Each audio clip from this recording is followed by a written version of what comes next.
Xanım sədr, hörmətli millət vəkilləri, hesab edirəm ki, olduqca vacib, olduqca əhəmiyyətli bir qanun layihəsinə, düzəlişə biz baxırıq, müzakirə edirik və artıq sessizlərimiz bu istiqamətdə suallar ünvanlamağa başlayıblar. Çünki onlar diqqətlə bu prosesləri izləyirlər, mətbuatdan izləyirlər. Məsələn, mənim özümə belə bir sual veriblər ki, İndi bu təzə qanuna yeni düzəlişlərdən sonra daha deputatların gəlib rayonda seçicilərlə görüşləri olmayacaq. Daha bundan sonra yalnız biz elektron vasitə ilə sizə müraciət edəcəyik. Deyirəm, qətiyyən yox. Siz düzgün anlamamışsınız. Əksinə biz ayda minimum deputatlar olaraq minimum 2 dəfə sizinlə görüşə gəlirik. Bundan sonra sizin imkanlarınız var ki, bütün dövlət qurumlarına ayrı-ayrılıqda müraciət etmək yox, vahid bir platformaya çıxıb öz müraciətinizi edəsiniz və burada həm proseslərə sürətli yanaşma olacaq, aşkarlıq olacaq və burada sizin narahat eləyə biləcək heç bir şey yoxdur. Yəni, hesab edirəm ki, indi insanlarımıza bunun izahına daha böyük ehtiyac var ki, bu fiziki ünsiyyəti qətiyyən istisna etmir. Siz istənilən deputatla, istənilən nazirlə, dövlət qurumunun digər təmsilçilərlə görüşə bilərsiniz.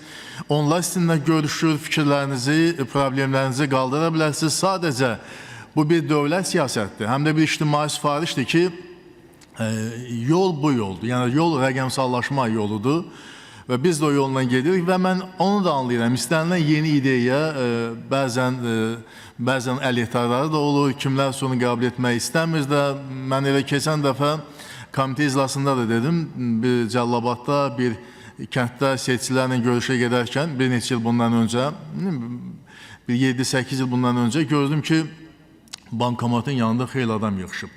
Sual verəndə ki, nədən bu qədər insanlar birdən-birə bankomatın yanına yığışıblar? Dedilər ki, orada bir nəfər dayanıb, onlardan kartı alır, bankomata salıb pullarını çıxarır və onlara da pullarını ödəyir. Deyirəm, bəs özləri niyə eləmirlər bunu? Deyir, hələ o vərdişləri yoxdur, qorxurlar ki, birdən səhv eləyərlər.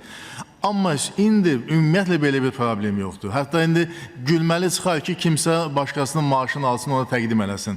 Yəni, insanlar artıq hər şey öyrənirlər və hesab edirəm ki, ilk baxışdan kimin üçün çətin görünə biləcək, nə bilim, yeni sistemdir, mən necə bunu elektron qaydada eləyim, yəni bu düşüncələrdən uzaq olmaq lazımdır. Və çox qısa zaman ərzində bunları mənimsəmək mümkündür. Burada çətin heç nə yoxdur.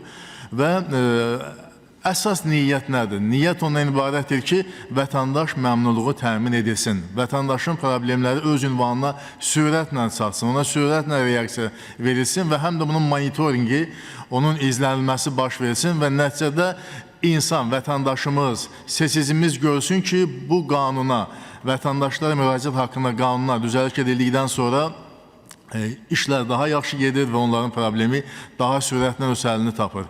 Rəqəmsallaşma bu artıq zamanın tələbidir və biz dünyanın getdiyi, dünyanın seçim etdiyi bu yolla biz də gedirik.